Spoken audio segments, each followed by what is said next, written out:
Alright, and got a returning character. That is the 3 sword style user and the swordsman of the Straw Hat Pirates, the pirate hunter Roronoa Zoro, from the anime and manga One Piece, made by JacksDo Studio, the Onigashima version.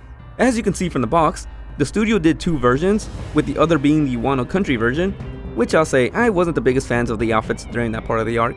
The outfit Zoro wears during the Onigashima raid has been one of my favorites he's wore, so I'm glad to finally found this one, since I like the pose and the coloring for the effect pieces. Just like the Sanji statue they did, it also came with some instructions. Once again, thank you JacksDo for including this, since most resin statues don't.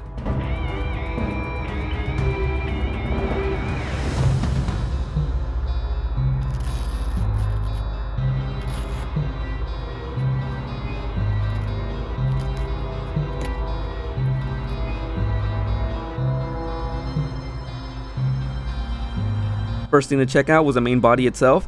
I loved how it turned out. The muscles are sculpted nicely, the coloring for the haki done on the arm is well done, and the texture given to the coat is probably my favorite part, along with the coloring done to it. Here's the other leg that comes separately. A stand for the extra sword it came with. Next are all the scabbards for the swords, as it comes with 4 in total, something I didn't expect, but very much welcomed. For the Sandai Kitetsu, for the Shisui,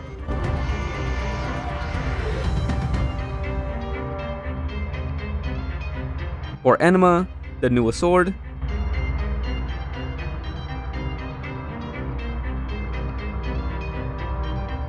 and for the Wado Ichimonji.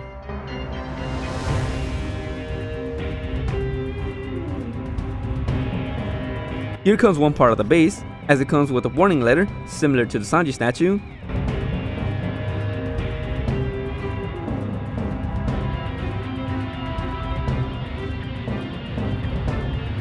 This being a sword slash done by Zoro, and I loved how it turned out. Just like the Sanji one, this base might be my favorite part of this statue as well.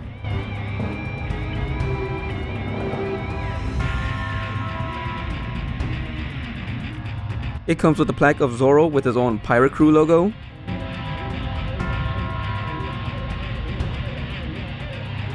Next comes with light green pieces, but they're made more of a rubbery substance rather than resin.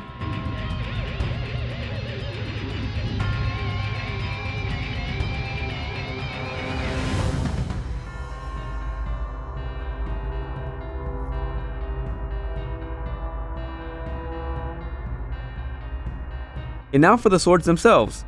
The Sandai Kitetsu,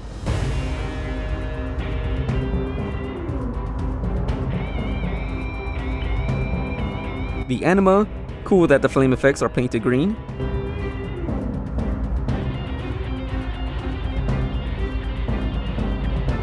The Shisui, my favorite sword Zoro has owned up until now. Sad that he doesn't have it anymore.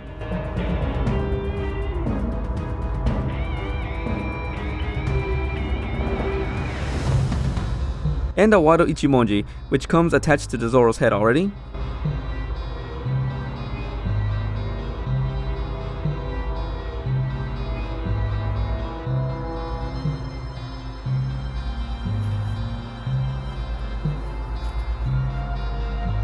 Next comes the second half of the base, which was a bit hard to take out since the spikes kinda got stuck on the foam.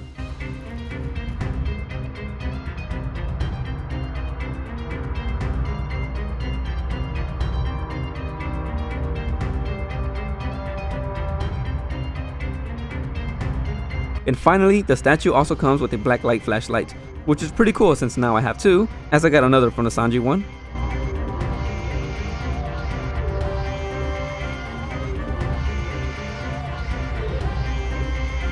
Now it's time to assemble the statue, but this part was a little stressful since connecting the main body into the base makes it slightly unbalanced. It even warned me in the instructions.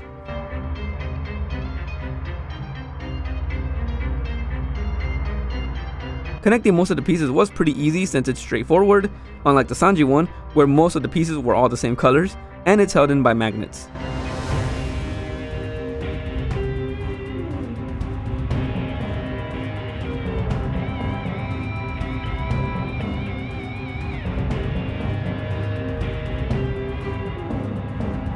Then comes the second half of the base, which I was slightly confused about since they're not connected with a magnet or pegs. It simply stands next to the other base without being attached.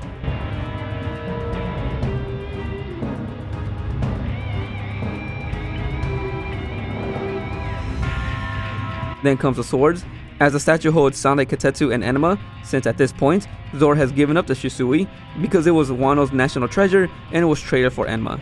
And the swords are held in by magnets.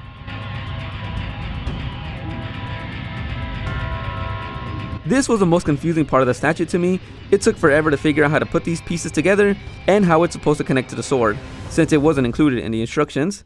Don't even know if this is right, because the weight brings down the sword from Zoro's hand.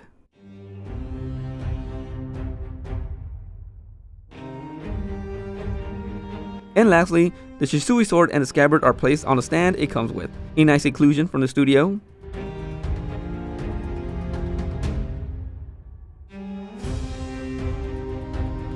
The statue from the base, only to the head, it's roughly 10 inches in height. And to the tip of the highest effect piece, it's slightly above 13.5 inches. And finally, a quick look at the completed statue.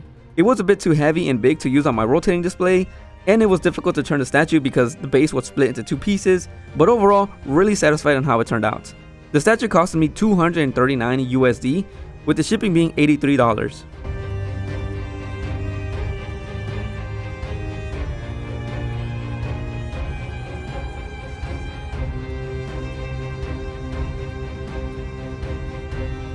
And this time I didn't forget, but just like the Sanji statue, the black light reveals some extra effect on the Zoro main body, which just might be a cool random detail done by the studio, or it could represent the haki flowing through his body.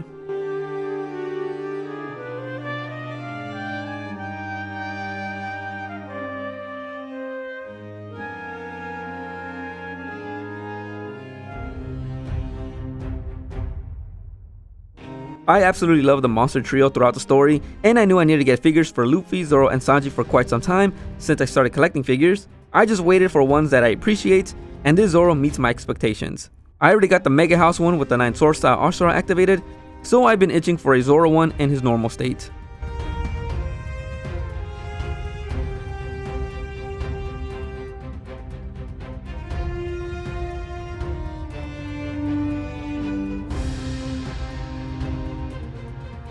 Since the Zoro is based off of the Onigashima outfits and the effect pieces are painted green, I assume this Zoro statue is using the King of Hell style, which was his upgrade or power up in that arc.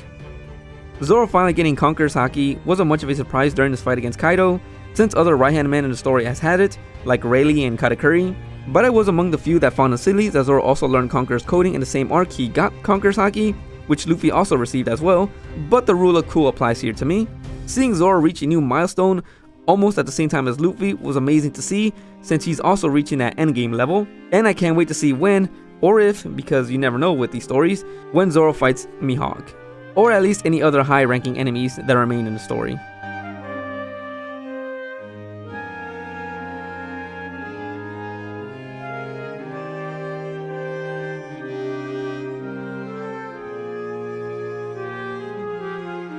That is pretty much it for the showcase.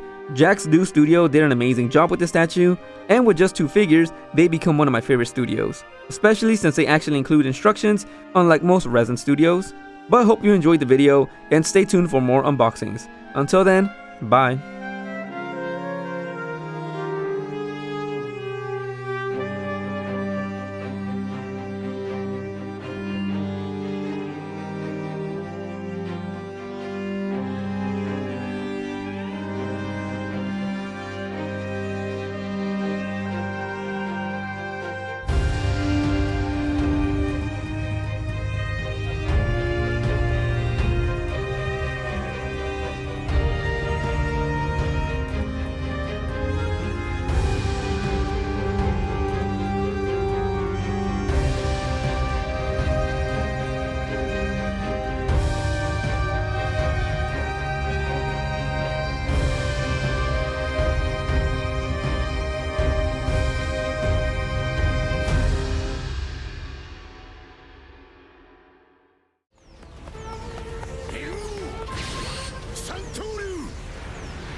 の王に